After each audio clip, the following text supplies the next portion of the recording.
Hey guys, welcome to my channel. My name is Maria, also known as Mariah, and today I want to talk about natural hygiene, hair care, hair loss, and beauty. Let's get into it. Hair loss. Did I ever experience hair loss on a raw vegan or vegan diet? I've had this question a few times, and the answer is yes, I did.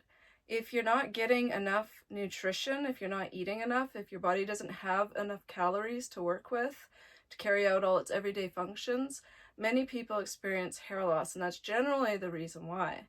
As you get to the point where you're eating enough or you realize the error of your ways, it shouldn't be an issue. I've been asked, what do I do to care for my hair, since with natural hygienic teachings, like so many things are harmful, and especially shampoos and soaps and essential oils and creams and lotions and pretty much, products in general are just not healthy for the body. I keep things to a minimum. That's my strategy. With my hair, I wash my hair every 7 to 10 days. 7 to 10 days, that's it. So only, 3-4 times a month. With a very natural shampoo, the most natural I can find. It's not perfect, it's not ideal, but it's the best I can do. I don't overdo things, Simplicity. I believe simplicity is key. I get my hair cut maybe 3-4 times a year, and that's it. I don't use products. I don't blow dry it. I will blow dry it like in between, every 3 or 4 days I may just wash my bangs just with some water or a little soap and blow dry those. But other than that, I don't use a blow dryer, I don't use a curling iron, I don't use products, I don't use anything.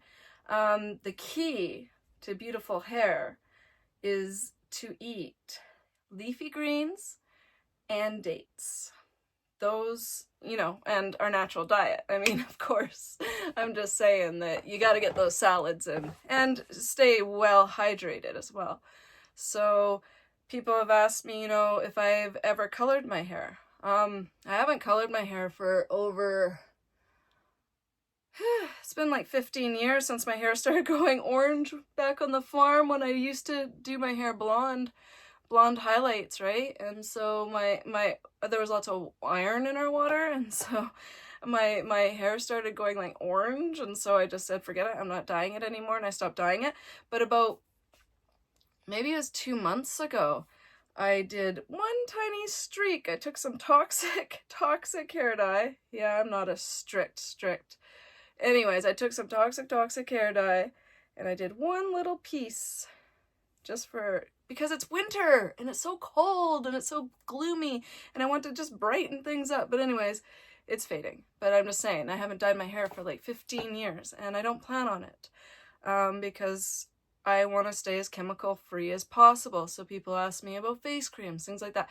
I struggled with face creams for a long time, because I was like, I just put a lot of lotion all over my body before I learned our natural human diet and how to care for our skin properly. And really how to care for your skin properly is from the inside out, right? It's what we eat. It's how we keep hydrated. It's our sleep. That's our true skincare.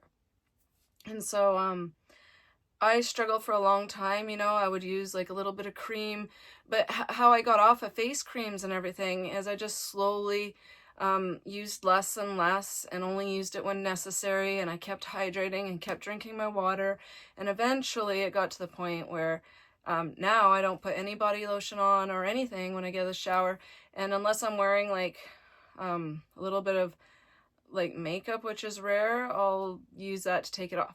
And people ask me about makeup. Do you wear makeup? I don't wear any makeup on my skin, ever. Your skin is your body's largest eliminative organ, and it needs to breathe. Your skin needs to breathe. You can't wear foundation or creams or oils. All of that gets absorbed into your bloodstream, into the body. It clogs your pores, and your lymphatic can't properly circulate. Like, Yeah, no, I never use creams or anything, and I hardly wash my face. I mean, in the morning, my routine is when I get up, I do put some water on my face, and I do a little facial massage, and I just kind of rub the natural oils back into my skin, and then I just leave it. That's what I do for my face routine. Let's see.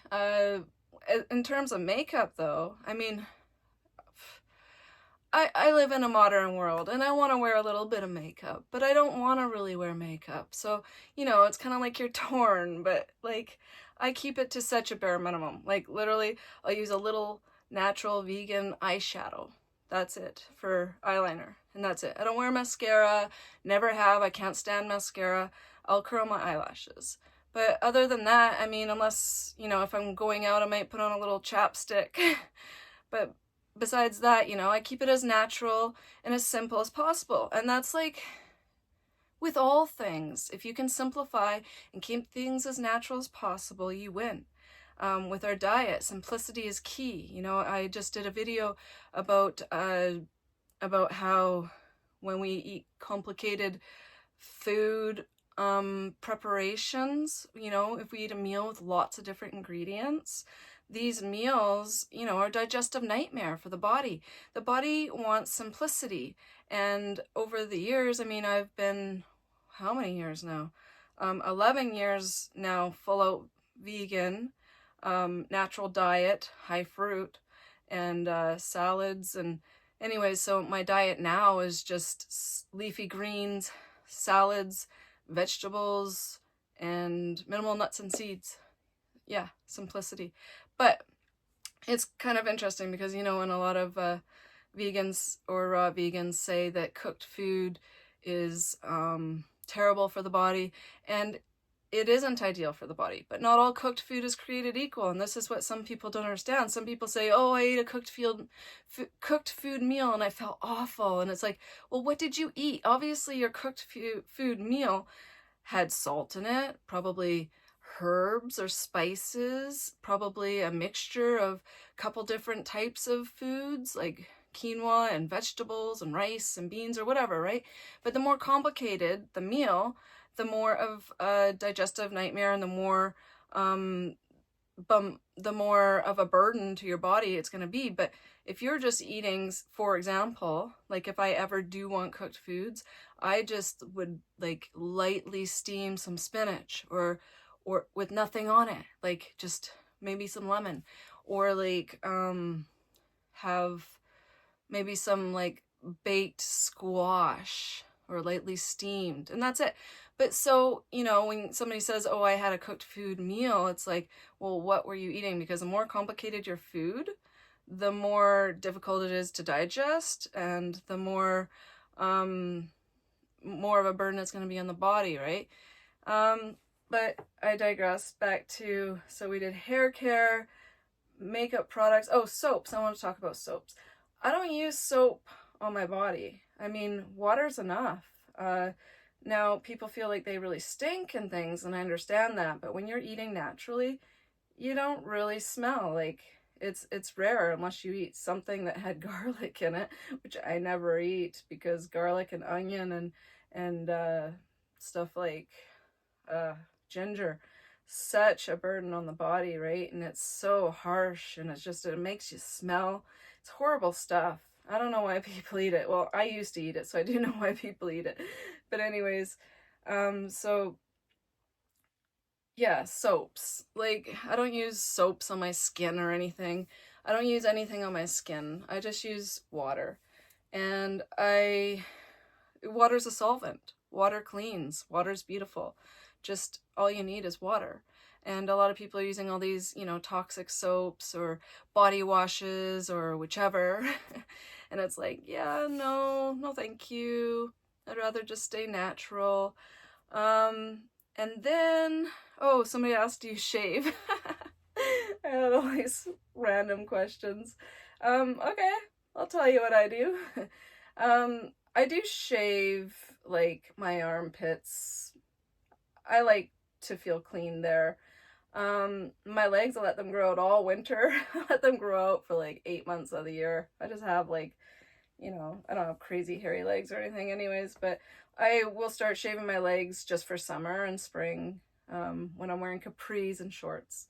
But other than that, yeah, I just go au naturel for the winter and the fall. Yeah, it was just about simplifying your life.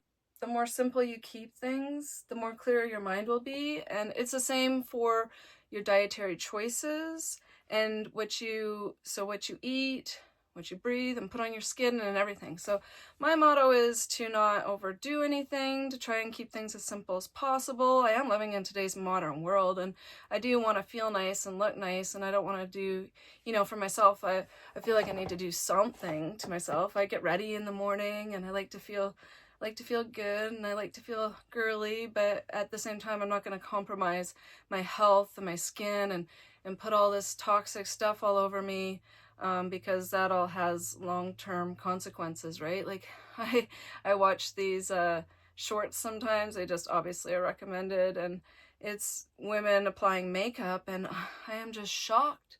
I am absolutely shocked at how much stuff people cake on their skin. Like, that would drive me absolutely crazy.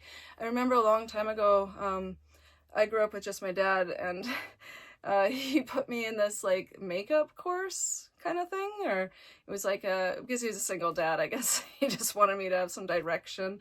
And so it was like this course where they were teaching us how to apply makeup, and I must have been like 15, I don't know.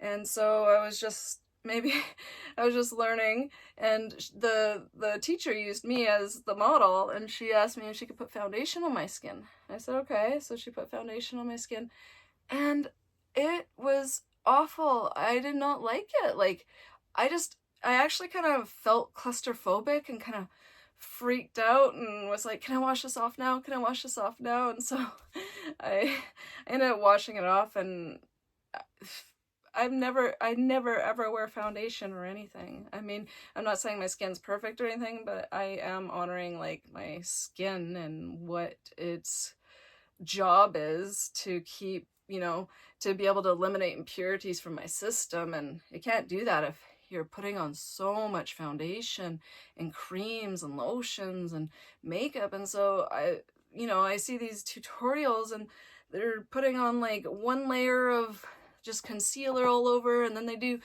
bronzers, and then they do blushes, and then they do foundation, and they're just rubbing it all in, and it's just like, holy crap, we are looking so airbrushed. And fine if that's what you want to do, but at the end of the day, you got to take it off. So for me, I just can't stand like having to do all that work in the evening, or so yeah, it's just not for me. But from a natural hygienic standpoint, just keep things as natural as possible.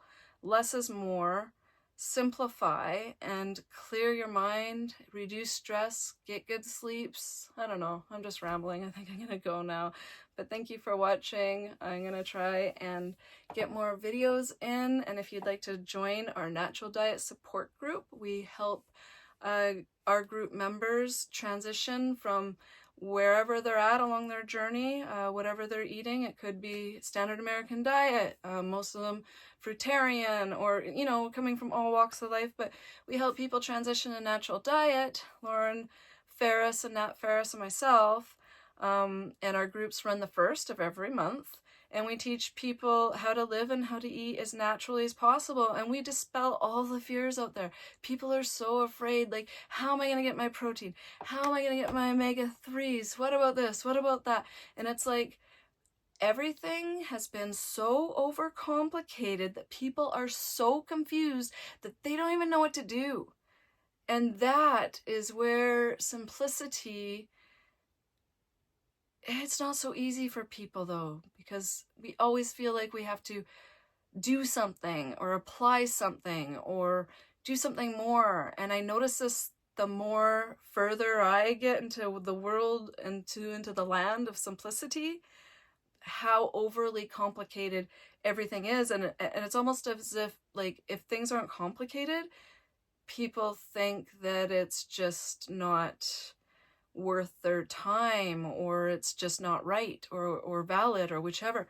But simplicity is key. It always has been. And our natural diet is meant to be simple. Our routines are meant to be simple. Just, anyways, I hope everybody has an amazing day. If you want to join our natural diet support group for April, I will leave links. You go to therawkey.com, but really I think we take on signups in like a week or something. I'm a little early. And throughout the month, we just walk people through the natural diet. We answer your questions. It's a great group to get to know other people who are on the healthy path. Helps you not feel so crazy, because in this world, everybody almost, and their dog, unfortunately, poor dogs, I mean, they need to transition to their natural diet too. But everybody is just going in the opposite direction of health, and things are getting worse, you know? And human health, the human condition, is getting worse. And the worse that I see it getting, the more I go in the other direction. It's like, the world can't be going in this direction. Something's got to change, because the confusion of the people is very real, but it's because everything is so complicated, including their diets. And that complicates the mind. It clouds, you know, when you're full of mucus and toxins and all this junk, it's like you can't think straight. You can't think clearly. You can't, you know, you can't trust somebody who's not in really good health unless they're taking the steps towards health, because you know that they're full of like mucus and toxins and acids, and that they can't think straight, and so they can't even trust themselves. Anyways, I keep rambling. So everybody have an amazing day. If you haven't already, pick up a copy of my book titled Heal Thyself, Embracing Our Natural Diet for Optimal Health, and I'll see you in the next video.